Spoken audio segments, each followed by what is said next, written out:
that's not the purpose of this NEP. Here we are trying to acknowledge them by the help of toys. So that, for example, in USA, in Japan, there is a culture that primary students will not give exams. They will study in interactive way, so that they can't feel any burden, any pressure on their minds. In this way, they don't feel any pressure on their minds, and And I also want to add up something about the graduation. The, the graduation topic. If anyone leaves the graduation in middle, there is an option of re-entry. If anyone have an accident or the income financial related issues, and by any issues they have lived their education, they have posted. In first year they have one degree completion of this is a certificate degree. In the second year he or she will get a diploma degree. In the third year he or she will get a graduation degree, and in the fourth year he or she will get a research degree. If in any case he will live in the second year, and after some year he wants to study in the third or fourth year, so by taking his second diploma degree he will enter directly in the third year. Not by today time, if he wants to leave the study in the second year, he or she has to come from the first year. This problem will be resolved in the NEP. So for the Tamil Nadu controversy clarification, I want to give that. I think that the opposition leaders have a different point of view of seeing the three language policy. Maybe they have not studied very detailed about the three language policy. The three language policy is not about to implement Hindi and English forcefully on the students. That is the mentality of Tamil people. Tamil people are thinking that if there would be a provision to teach three languages, the students will also prefer other languages than Tamil, and they are just thinking that this is the mentality of Tamil people, that they don't want the other children to pursue other subjects on the behalf of Tamil. They want to save their diversity, and for that reason they are giving, that is just an argument. But the NEP has clearly stated that there is no provision that you are forced to study English, there is no provision that you are forced to study Hindi. There is a lot of choices. Even in the class 6th and 7th, you have the choice to study whatever the subject you want. You can even choose whatever English also to study. You can even replace your subject, language subject. If you are studying Tamil, if you are studying Hindi, and you want to study another subject in the second class, you can replace it. There is a full thing dependent upon you, whatever your will is. This Tamil Nadu controversy is just for the safeguard of diversity, the Tamil Nadu government, and this can be also stated as a political agenda. That was my clarification. So, now you have the last chance to oppose these points. Thereafter, we will conclude the debate. So, you can put your points now. No, after that, we will conclude. So, this is the final one. They have two chances. You have two chances. Now, we will conclude. Okay, yes.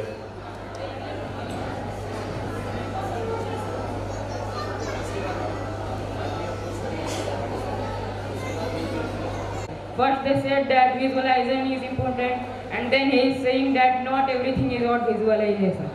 So, and when he said that we know that not everything works on our mind, some things are to be forced. If a children will not learn Hindi, how will he learn his culture and his tradition? She also added that when a children will go upgrade, he can replace his subject. So how will he get deep into subject? The problem of Indian youth is that we flap here and there and do not contrast on any subject which do not give us skills. My teammates will. Now I conclude about flexibility as our opposition stated. So if there will be more flexibility, then where is the seriousness? Firstly, you do 3 years graduation, now 4 years, and in between the 2 years, if you want, you can leave. So where is the seriousness? And still they have not concluded the points of cost efficiency. for a middle class country like India, cost efficiency is a very important point. And also I would like to conclude with the mentality thing. What type of policy is this if it hurts the mentality of Tamil people? It is not concluded still. And once again I'm telling you, those 5 councils are not doing their work. Just taking the salary is not shown as a work.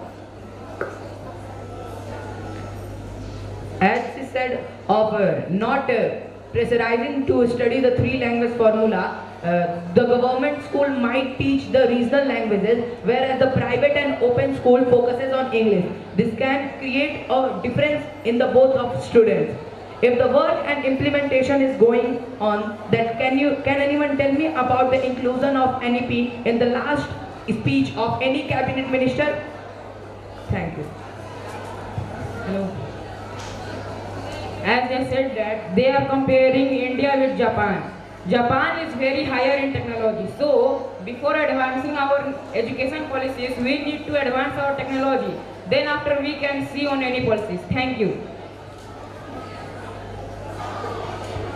Okay, so you both the team put your points. Now we have sufficient time to debate with each other. Now we will conclude the topic. You can put your point, you can summarize your points, and then we'll end the debate. Okay, go ahead, favor team. Okay, so the first point which the opposition raised was if Hindi would not be taught, then we would forget the culture. Okay, let me ask that are we not studying Hindi? We are studying Hindi right now as well. And India is a diverse country. Hindi is not the only language which everyone speaks. There is only approx 30 to 40% population of India who speak Hindi. So we can't say that if you want to study Hindi, we would forget our culture. India is about all the languages and NEP is trying to do that. NEP is trying to unite the country on the basis of diversity. It is trying to accommodate the diversity. If the children would read about their culture, would read about their history, about their social life in their own regional languages, they would be more able to learn that. And I want to clarify one thing more.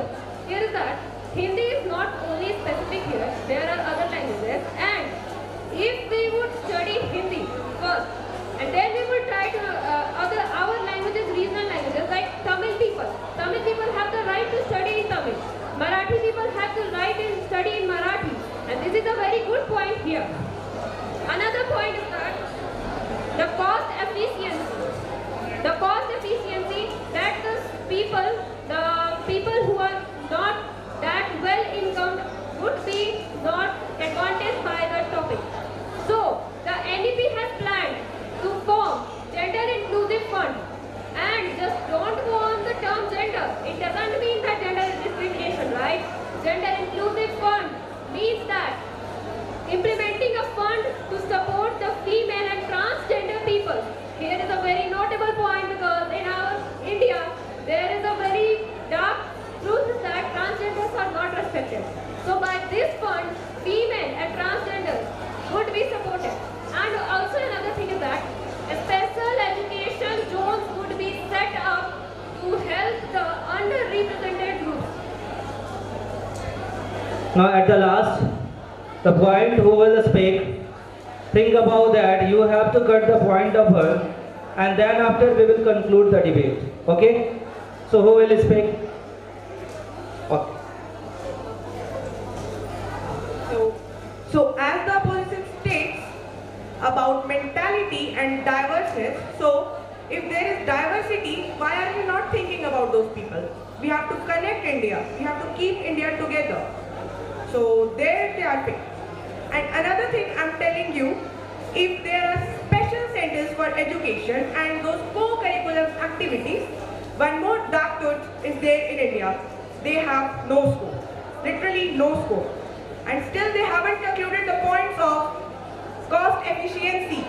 I'm telling you once again, it's a costly project. And this project is still not implemented. That 6% point, it is still under discussion.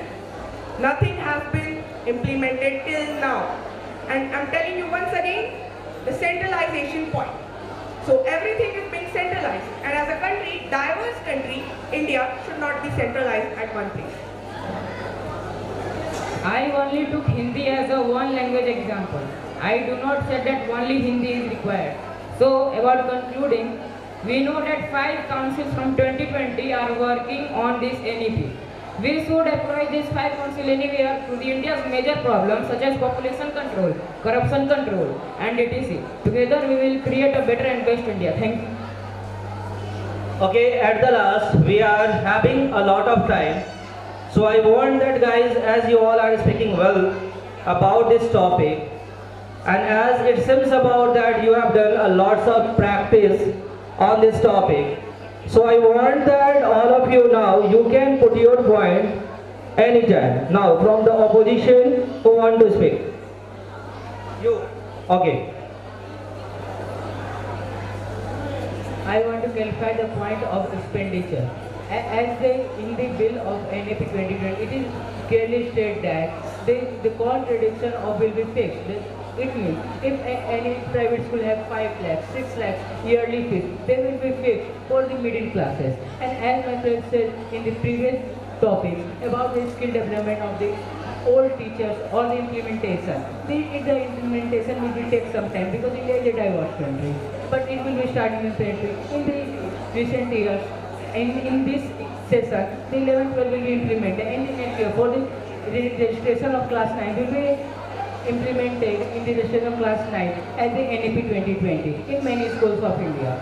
And also of the skills of old teachers. The old teachers have the experience to teach, and they have also have workshops in the government teaching lines, and they have a lot of experience of theoretical knowledge as well as practical knowledge. Okay, from the opponent team, who will speak?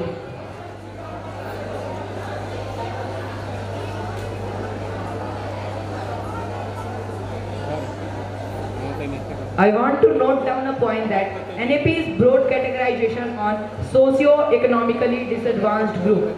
It means that people who are socially and economically suffering will be grouped in the ones as a disadvantaged group. This can also lead to religious conflict and can make them feel inferior and marginalized in the society. In the socially suffering peoples like the Dalits or the minority people, in the economically suffering, the people who are suffering with the economically or financial problems. This can make them feel marginalized and inferior in the society. Last one, guys.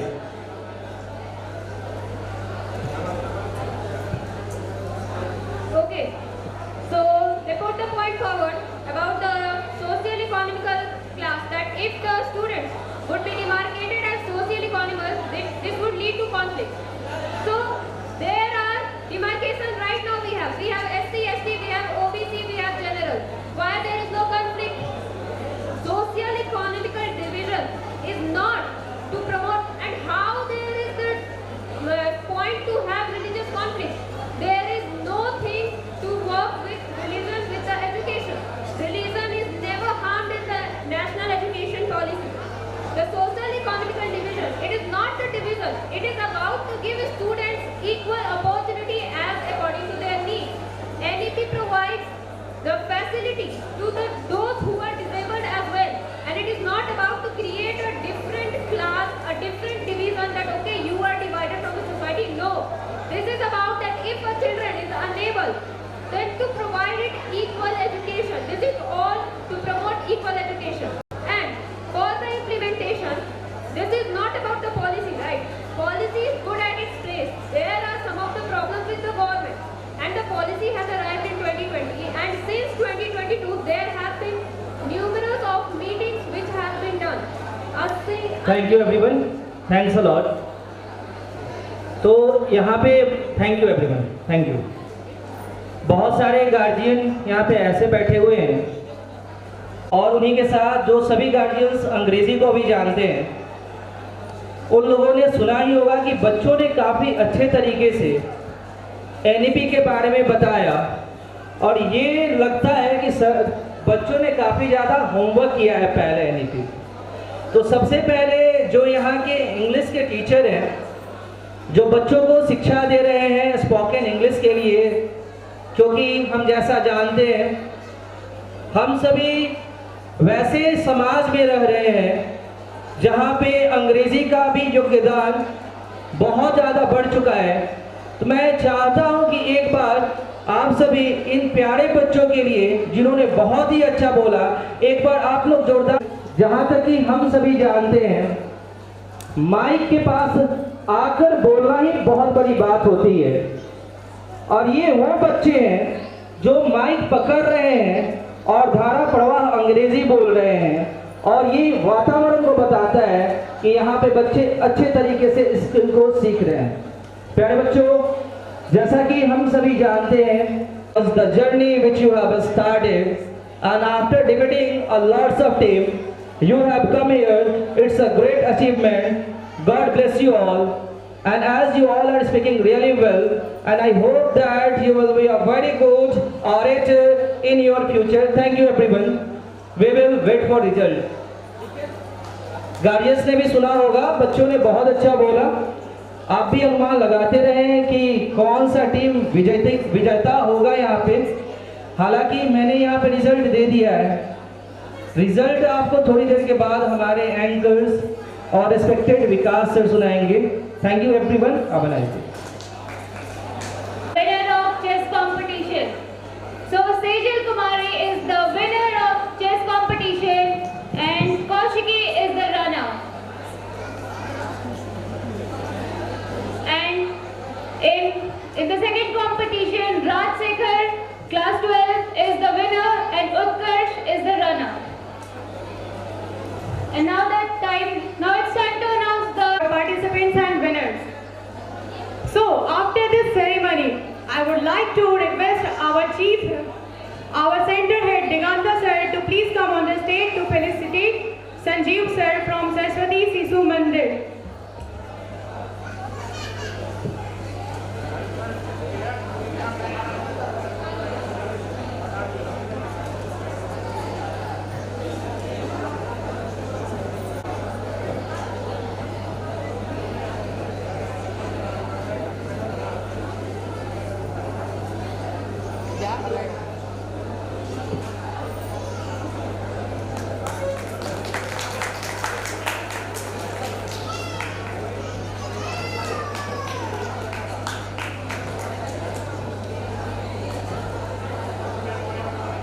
I request our audience to give a huge round of applause to our guests.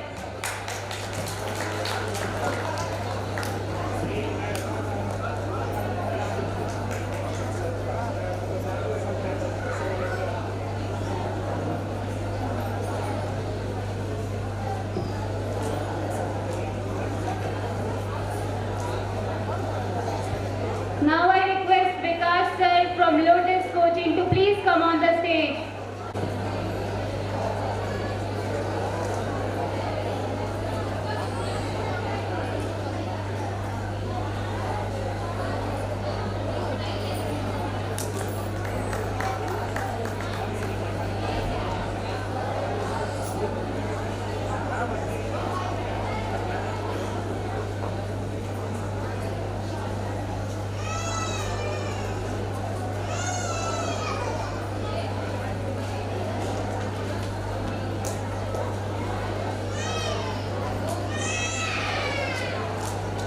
Now I also request Mukul sir to please come on the stage for felicitation.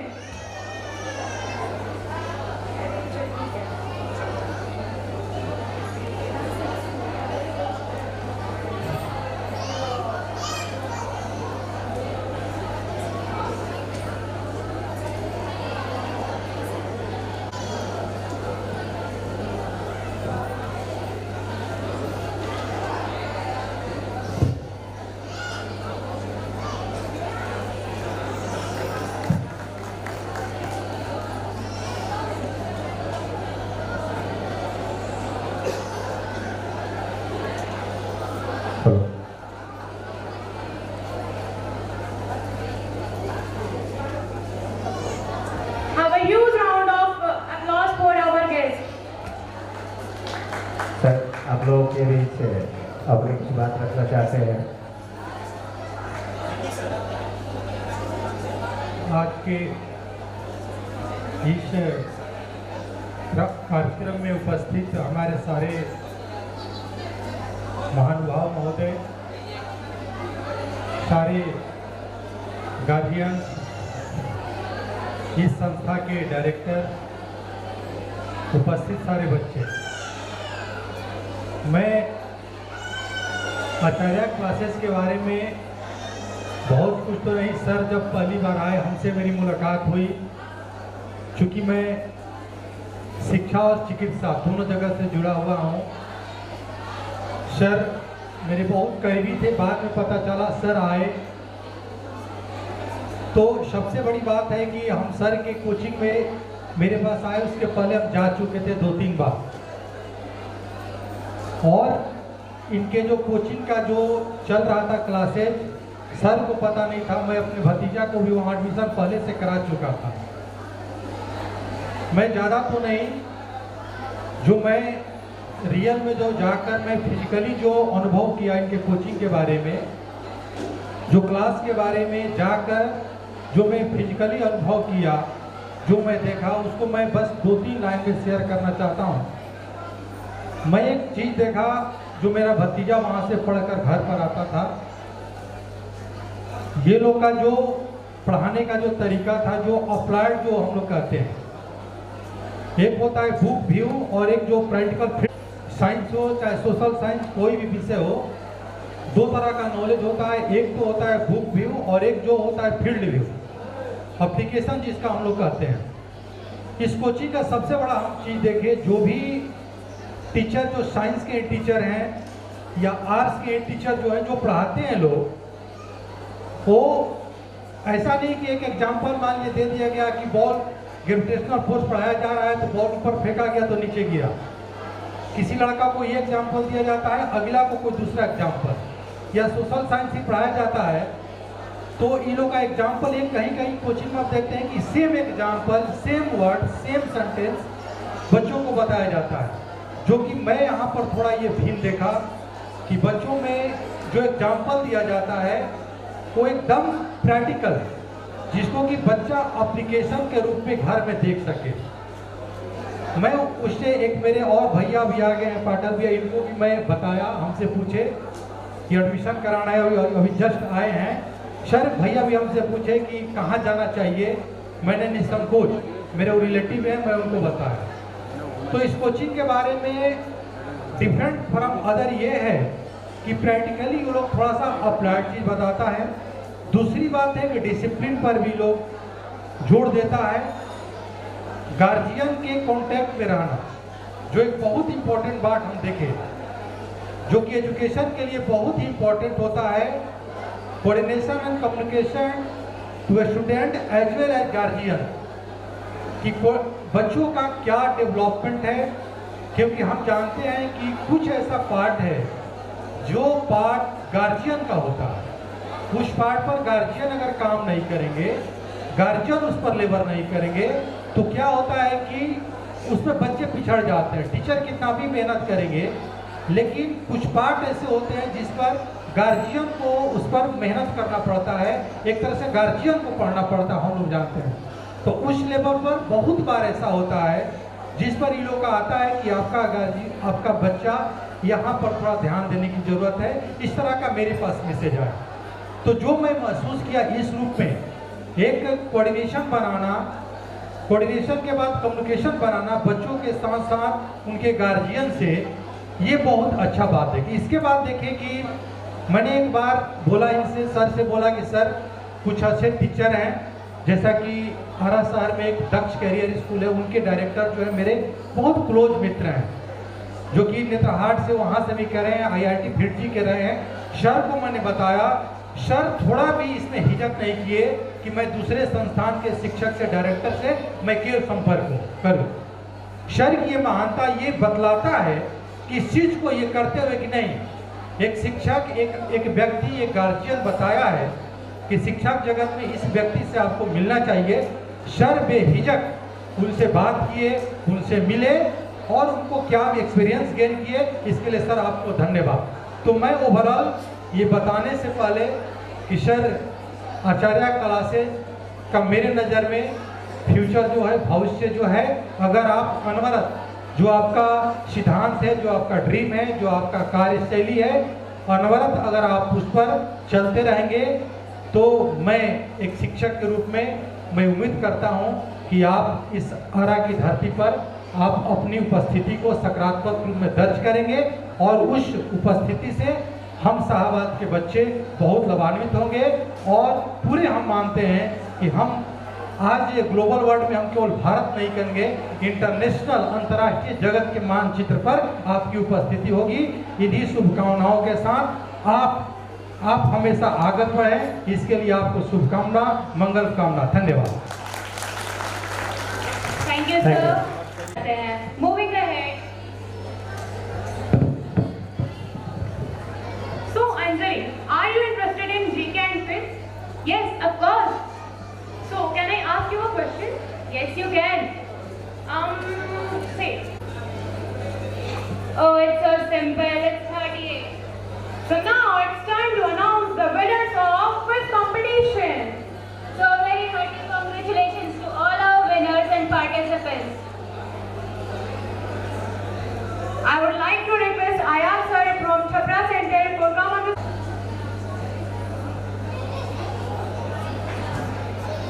नुकसान नहीं।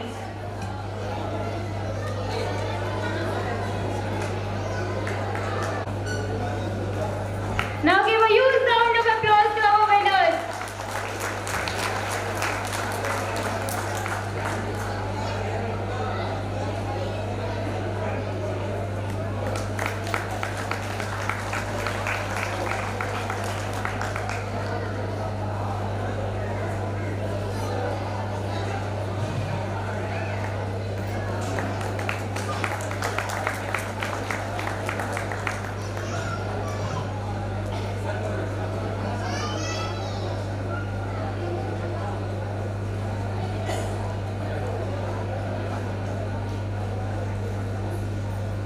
Now it's time to announce.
Raj Shekhar from class 12.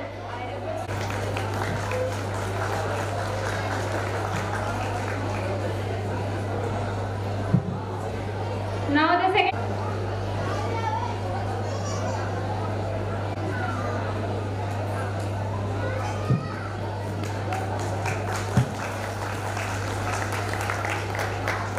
Now it's time to announce.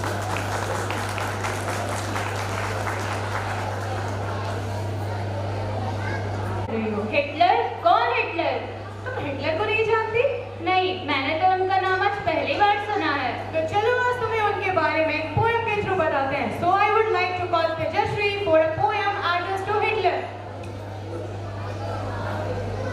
From class 9, I representing a poem on the German dictator Adolf Hitler.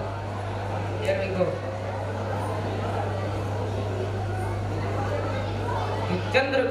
कि चंद्र चुप रंग रूप धर्म धूप बनता का है तू करो। कि चंद्र चुप रंग रूप धर्म धूप बनता का है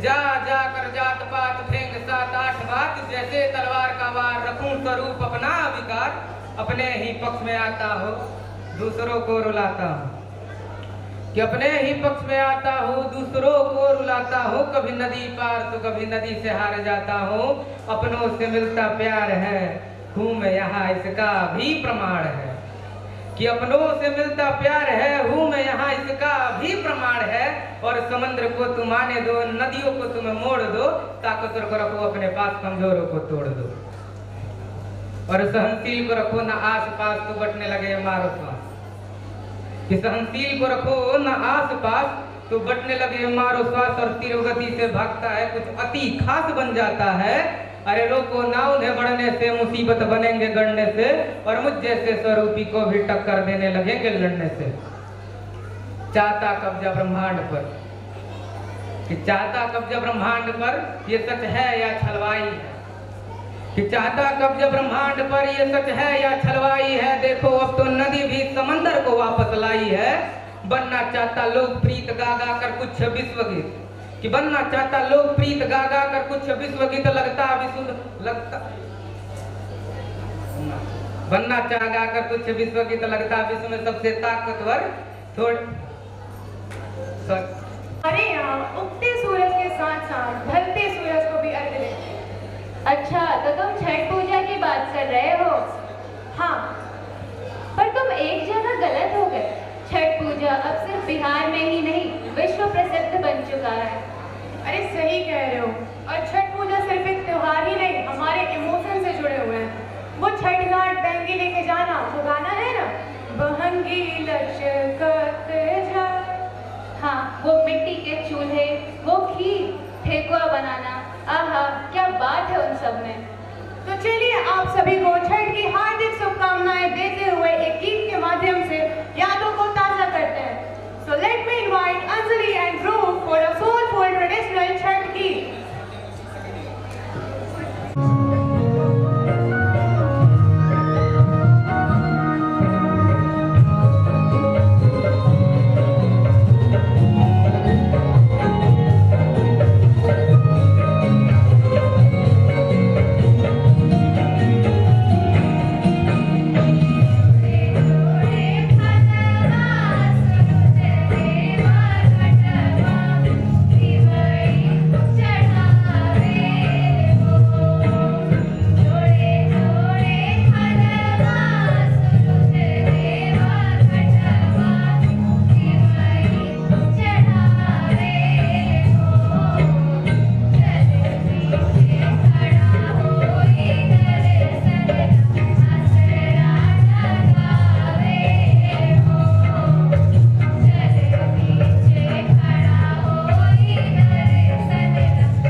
लेकिन सर क्या आपको पता है हमने भी असामीज सीख ली है।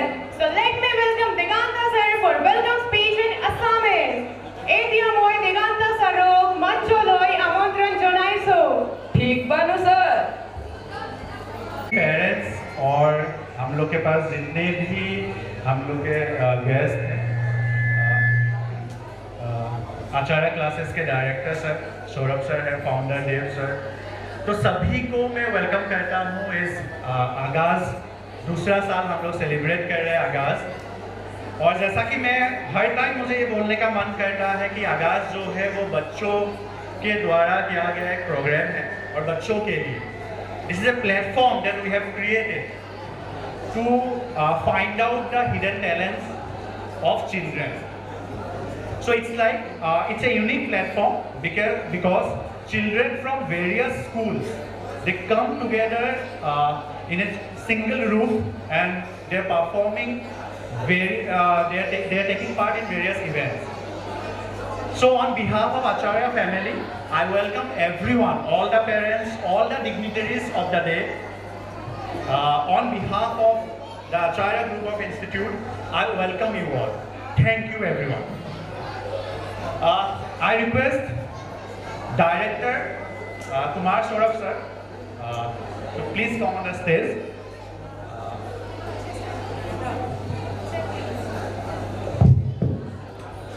तो ऑडियंस, क्या आप सभी को पता है आगाज मौजूद हैं जिनके अंदर हमेशा से ही बच्चों के लिए कुछ नया करने का जुनून होता है, चाहे वो आगाज का प्लेटफॉर्म हो या हर सैटरडे को होने वाला बेकार सा वीकली टेस्ट।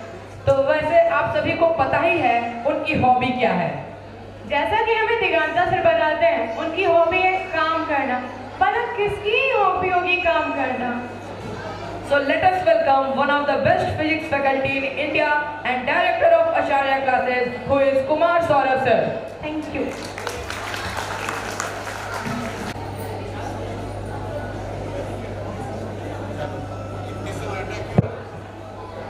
जय हिंद। इतना शांत क्यों है आप लोग? खाना खा के नहीं आए क्या? उत्साह होना चाहिए। आज तो आप लोग का लास्ट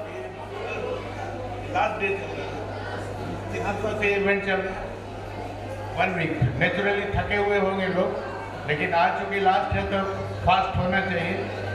ठीक है, अच्छी बात है। मैं डॉक्टर शिवेंद्र कुमार सिन्हा, आपके शहर का मुख्य चिकित्सा पदाधिकारी, हम लोग की चीफ मेडिकल ऑफिसर, इसको सिविल सर्जन भी कहते हैं। और ये हमारी ज़िंदगी के जो हमने काम किया है उसके अंतिम पड़ाव पर सेवा हमारा चल रहा है। चीफ मेडिकल ऑफिसर का कहने का मतलब होता है जो जिले का एडमिनिस्ट्रेशन साइड से जो हाईएस्ट पोस्ट जो होता है उस पर आना। आप बच्चे मेहनत करते हैं, पढ़ाई करते हैं, लगे रहते हैं कि डॉक्टर बनना है, इंजीनियर बनना है, आईएएस बनना है, आईपीएस बनना है। न जाने कितने क्षेत्र हैं आजकल जिसमें आदमी मूव करता है। हम लोग जब बच्चे थे, आपके उम्र में थे, जब हम पढ़ाई कर रहे थे, तो उस समय एक ही पिक्चर आता था कि हमको डॉक्टर बनना है या इंजीनियर बनना है, आईएएस बनना है। लेकिन आज में डाइवर्सिटी है, कितना है जो हमको खुद भी नहीं पता है, ये आप लोग बेहतर जानते होंगे। तो ये सारा कुछ करने के लिए कुछ नहीं होता है, एक टाइम फैक्टर होता है। समय को पहचानिए और समय को पकड़ के रखिए, मेहनत कीजिए, समय से सब कुछ अपने आप होता चला जाएगा। हम लोग भी ज़्यादा कुछ नहीं किए हैं, बस समय को पकड़ करके कि हाँ इतना हमको पढ़ाई पर फोकस करना है, इतना खेलने पर फोकस करना है, इसका अदर सोशल वर्क पर फोकस करना है, तो आपको सफलता अपने आप मिल जाएगी। तो और भी ज़्यादा कुछ हमें बोलने का जरूरत नहीं है। आप लोग काफ़ी बार हम स्लो क्यों हो जाते हैं? कोई अच्छी बात नहीं लग रही है क्या मेरी बातों से? थोड़ा सा जोश होना चाहिए आदमी को। हमको लग रहा है आफ्टरनून हो गया है, अब लोग थकान महसूस कर रहे हैं, मौसम बड़ा सुहाना है, तो इसका आनंद ले लीजिए आप लोग। तो मेरा बहुत कुछ नहीं करना है, बच्चों से देख रहे हैं, बच्चों से ज़्यादा गार्जियन भी इसमें इन्वॉल्व हैं। बहुत अच्छी बात है, बच्चों को सपोर्ट करने के लिए घर से बाहर तक आप आए हैं। तो बच्चों को ही मेरा मेन फोकस है कि समय को आप जरूर पहचानिए, समय से आप काम करते रहोगे, स्टडी करते रहोगे तो निश्चित रूप से एक अच्छे मुकाम पर पहुंचेंगे बच्चे। और हमारे गार्जियन को उसमें बहुत ज़्यादा सपोर्ट करने का ज़रूरत है और उसी में कंसंट्रेशन हो जाता है। पढ़ाई में भी बहुत आनंद है, बहुत इंजॉयमेंट है। आजकल तो इतना डाइवर्सिटी है सोसाइटी के अंदर में, इधर उधर ताक झाक में लोग लगा रहता है, लेकिन उसको करने का ज़रूरत नहीं है। मेन फोकस आप पढ़ाई पर करोगे, एक सर्टेन टाइम आप फिक्स कर लीजिए लाइफ का कि इतना स्टडी करना है हमें।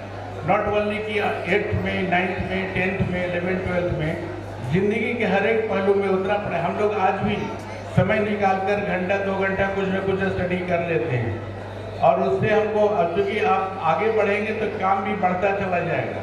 हम लोग जिस मुकाम में हैं लगभग 24 घंटे हम लोग को अलर्ट मोड में रहना पड़ता है। बहुत जगह बहुत सारा काम पड़ा रहता है, बहुत सारा चैलेंजेस लाइफ में आते रहते हैं, हर दिन का नया नया चैलेंज होता है। तो हम लोग उसको कुछ नहीं करते, बस मेंटेन करते हैं उसको करने का और वो होता चला जाता है और हम लोग इस मुकाम पर पहुँचे हैं सिर्फ और सिर्फ समय के हिसाब से काम कर करके। तो बहुत बहुत धन्यवाद यहाँ पर आचार्य क्लास को बुलाने के लिए, हमको इतना सम्मान दिए लोग, यहाँ हमको आप लोग के बीच में लाने का मौका दिया इन लोग ने, अपनी जो बातें हैं बोलने का मौका दिया। और चूँकि हमें नहीं पता था कि हम कहाँ जा रहे हैं, आचार्य क्लासेस क्या है, हम यहाँ आए हैं तो लग रहा है कि और हमको ज़्यादा उत्साह से आना चाहिए था। तो ठीक है, अच्छी बात है। Wish you all the best, success in your life. जय हिंद।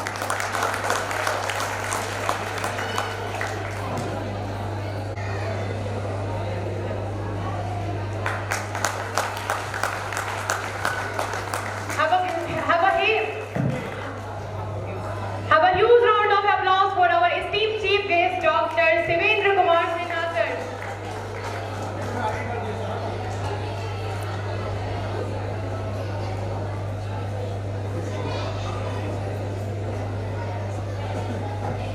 एक ऐसा वक्त होता है जहाँ पे मैं आप लोगों के बीच आकर के अपनी संस्था, अपने इंस्टीट्यूट और आपके बीच का एक सीधा वार्ता कर सकूं। हम क्या करते हैं, क्यों करते हैं, सबके बीच का एक रीजनिंग होना चाहिए। हमने क्यों शुरू किया आगाज, हमने क्यों आचार्य क्लासेस आरा में ही शुरू किया, आरा में हमें क्यों लगा, पटना क्यों नहीं गए। बहुत से सवाल ऐसे हैं जो आपके मन में आते होंगे कि आखिर ये छोटे शहर में ये क्यों है, आरा में ऐसी खास बात क्या है। मैं ना आरा से बिलोंग करता हूँ, ना आरा में मेरे कोई रूट्स है, तो आरा ही क्यों। वैसे मैं एक बात कहना चाहता हूँ, इस बिहार में या किसी भी राज्य में एक बहुत बड़ा अंतर है उसकी राजधानी और उसके बाकी शहरों में। आप समझ नहीं रहे हैं कि आपको एक कंपटीशन फेस करना है, आपको दूसरे जिले के बच्चों से जो बहुत आगे तक पढ़ाई कर रहे हैं उनको एक अच्छा एक्सपोजर मिल रहा है। और इसी सब को सोच करके हमने आचार्य क्लास की शुरुआत की थी आरा में। फिर हमने देखा कि जब हम बच्चे को पढ़ा रहे होते हैं तो बच्चों के अंदर सिर्फ एक पढ़ने का ही टैलेंट नहीं होता है, बच्चों के अंदर काफी कुछ लाइफ में करने का टैलेंट होता है। और मैं आपको कुछ एग्जांपल्स आज इस हॉल में मौजूद देता हूँ। आप ही के बच्चों ने यहाँ पे वाटर प्यूरिफिकेशन सिस्टम के कुछ अच्छे शानदार मॉडल्स बनाए। एक 8वीं क्लास का बच्चा जिसको शायद प्यूरिफिकेशन वर्ड के बारे में आज पता चला, वो ये कह रहा है कि पूरे शहर की पानी को हम साफ करेंगे। ये इस इवेंट का सक्सेस है। आप अपने बच्चों के लिए एक बार ताली बजाइए। आपके बच्चे ये कह रहे हैं कि मैं पूरे शहर के पानी को साफ करूंगा। हमारे साथ सर्जन सर हैं और ये बताएंगे कि आज कितनी बीमारियां देश में फैली हुई हैं। आज उनका सॉल्यूशन एक 8वीं क्लास का बच्चा करने की कोशिश कर रहा है। हमारा एक बच्चा, एक 9th क्लास का बच्चा ये बता रहा है कि हम इंस्टाग्राम, फेसबुक और सोशल मीडिया की लत कितना छुड़ा सकते हैं। पेरेंट्स, आप तो जानते हैं कितना बड़ा प्रॉब्लम है ये। आप कितना परेशान हैं अपने बच्चों के सोशल मीडिया के लत से। आप ही के बीच का एक बच्चा इसको दूर करने के लिए सॉल्यूशंस ला रहा है। ये है इस इवेंट का सक्सेस। और मैं चाहता हूं आप लोग अपने बच्चों को इन क्रिएटिव चीजों में मोटिवेट करिए। आपके बच्चे सिर्फ 99% मार्क्स लाने के लायक नहीं है, वो और बहुत कुछ करने के लायक है। हमारा मकसद सीधा एक ही है कि हम बच्चों को वो प्लेटफॉर्म दें और बच्चे अपने क्रिएटिव माइंड को यूज करके जो करना चाहते हैं वो करें। और आप एक बार सब लोग अगर बच्चों के आइडिया सुने तो आपको ताज्जुब होगा कि क्लास 8, 9 और 10th के बच्चे इतने बड़े बड़े प्रॉब्लम्स को सॉल्व करने की कोशिश कर रहे हैं जो शायद एक इंजीनियर और डॉक्टर नहीं कर पा रहे हैं आज के समय में। और इसी वजह से शायद इन बच्चों को एक एप्रिसिएशन बनता है, और खासकर पेरेंट्स को भी जो पिछले 7 दिन तक साथ में लग करके बच्चों को इसके लिए मोटिवेट कर रहे हैं ताकि बच्चे पार्टिसिपेट कर रहे हैं। बच्चे खुद नहीं कर रहे हैं, पेरेंट्स का मोटिवेशन भी बहुत जरूरी है। तो clap for yourself, clap for your students and teachers at last. Thank you everyone. मुझे लगता है कि 2 साल पहले, 3 साल पहले जिस सोच के साथ मैंने आगाज की शुरुआत की थी, मुझे लगता है कि आराम में सक्सेसफुल होता दिख रहा है। हम सिर्फ एक चीज चाहते थे कि बच्चों के अंदर का पोटेंशियल बाहर निकले, और मुझे लगता है कि आज वो निखर के आया है। सो थैंक यू ऑल, और आप लोगों का आने के लिए शुक्रिया। Thank you. Thank you so much sir for this beautiful words. और तो गर्व की बात है। नहीं, मुझे अच्छा नहीं लगता कोई मुझे बिहारी करे। अच्छा, तो तुम भी उन लोगों में से हो जिन्हें बिहारी के बारे में ठीक से पता नहीं है। तो चलो आज तुम्हें उस बिहार में लेके चलते हैं जिसमें तुम्हें प्राउड फील होगा। तो ऑडियंस, चलिए आपको एक अलग बिहार की सैर कराते हैं। यहाँ उपस्थित सभी को मेरा प्रणाम। आज मैं एक बिहार की विशेषता, बिहार पर कविता बोलने जा रहा हूँ।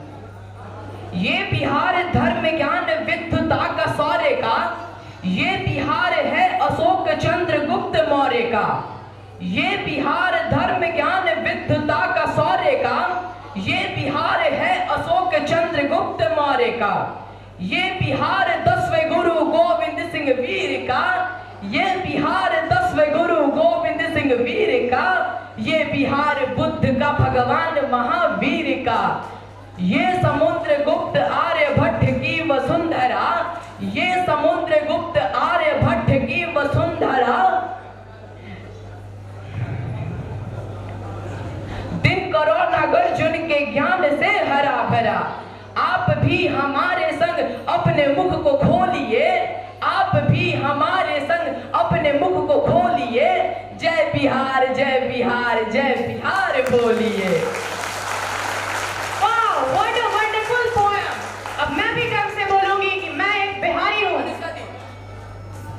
वैशाली नगरी लिच्छवी की आन बान थी, वैशाली नगरी लिच्छवी की आन बान थी, और यही मगध है जो हिंद वाली शान थी। ज्ञान में नालंदा पूरे विश्व का निशान थी, ज्ञान में नालंदा पूरे विश्व का निशान थी। ये बिहार भूमि आदिकाल से महान थी।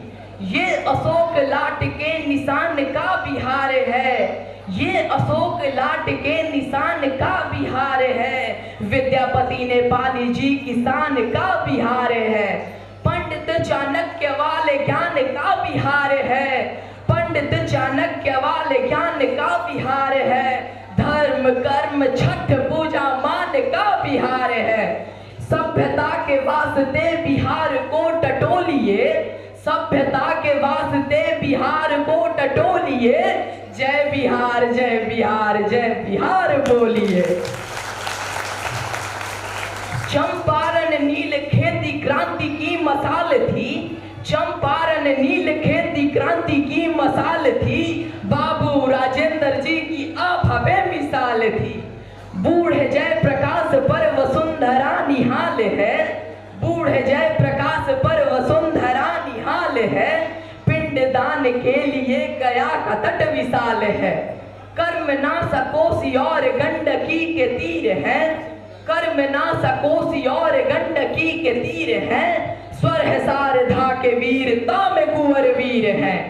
यहाँ भिखारी की विदेशिया का बजता साज है, यहाँ भिखारी की विदेशिया का बजता साज है।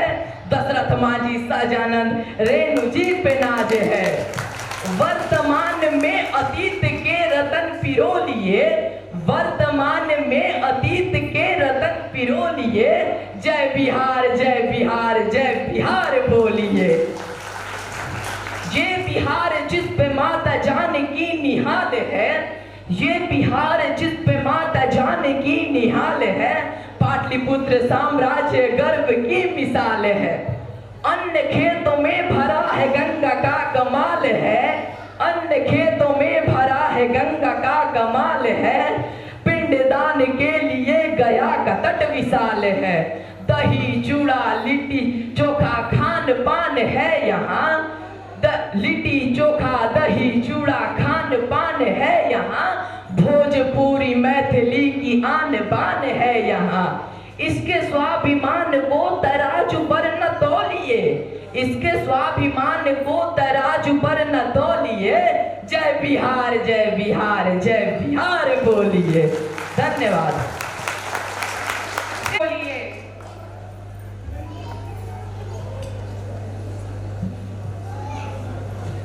हाँ, हमारे टीचर्स काफ़ी एक्सपीरियंस्ड हैं और उन्होंने बहुत अच्छे यूनिवर्सिटी से पढ़ाई भी की है, लाइक RI, BHU, NIT। अरे नहीं, मैं तुमसे पढ़ाई नहीं, उनके क्लासरूम के बारे में पूछ रही हूँ। अरे मुझे तो पता ही है, बट हमारे ऑडियंस को ये बात पता है। So let me invite Anjali for a beautiful poem written by herself on teachers. Thank you. From class 11th and I'm here to represent a poem on our respected teacher. So this is for our Vikas sir who is our physics faculty. वैसे तो हमारा math strong है ही, but still अगर वो हमें कोई याद दिलाता है तो वो है हमारे फेवरेट टीचर विकास सर। अगर बात रही समझने की तो बरसात के मौसम में दिमाग को हवा लग ही जाता है, and this is so called inertia of learning. And you are the teacher who give us very little homework. Your lectures are thrill rides, we don't wait to snooze, और आपके सवाल हमें कर देते हैं confused. Your lectures are like Bollywood films. You make us laugh, you make us cry, but sometimes our brains say, please stop and goodbye. We'll just have fun because learning physics from you is never done. Now this is for our maths faculties. A teacher so dear with numbers so bright makes maths shine with pure delight. Just like a coin, you have a two side. क्योंकि जब questions नहीं बनते हैं तो आप slow कहते हैं, और जब क्वेश्चंस जल्दी बन जाते हैं तो आप पूछते हैं ट्रेन छूट रही है क्या, लेकिन शायद वो ट्रेन बनारस की नहीं होती है। हमें खुशियाँ देने के अगले ही पल जब वीकली टेस्ट का रिजल्ट आता है तो आप हमारे हाई कोर्ट के पास फोन लगाते हैं। समंदर पलटता है हौसले कश्तियों के और आप डूबती कश्तियों को जहाज बनाते हैं, कच्ची ईंटों से ताज बनाते हैं और दुनिया को बदलने का आवाज बनाते हैं। Now this is for our bio faculty, Diganta sir. वैसे तो याददाश्त बहुत कमजोर है आपकी, but still पता नहीं क्यों आपको क्वेश्चंस पूछना याद आ ही जाता है। And your questions are just like biomolecules, जो कितना भी समझ लो समझ ही नहीं आता है। Usually you don't shout at us, but when you shout ऐसा लगता है चेहरे में भूकंप सा आ जाता है। और हाँ, जिस दिन हम अपना दिमाग घर से लाना भूल जाते हैं, पता नहीं क्यों उसी दिन बिग बुलाए सारे नेचुरल फिनोमेनन आ जाते हैं। Your way of asking question is just like a film where there is no emotional scene. शायद आपके घर जाने से आपसे ज्यादा हमें खुशी मिलती है, क्योंकि छुट्टियां हमें भी तो झेलनी पड़ती है। और निक्की सर हमारे केमिस्ट्री फैकल्टी, उनके बारे में क्या ही कहना। जैसे केमिस्ट्री में एक्सेप्शन है, वैसे ही उनका भी एक्सेप्शन है। एंड उनका तो एक्सप्रेशन ऐसे चेंज होता है जैसे कि पीरियोडिक क्लासिफिकेशन का elements. With this, thank you everyone.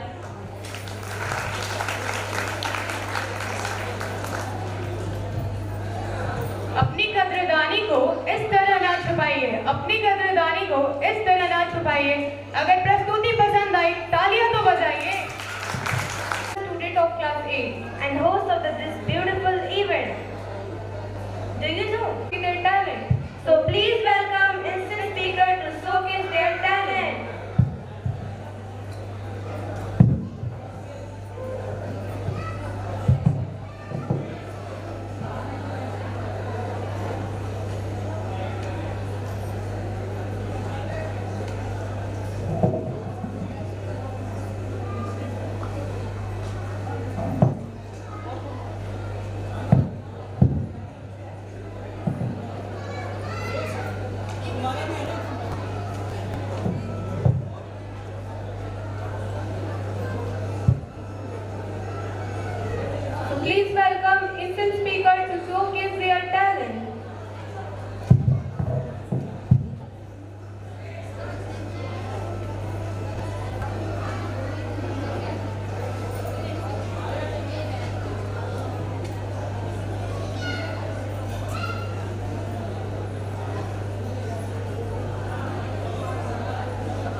are the students who will speak instant topic before all of you.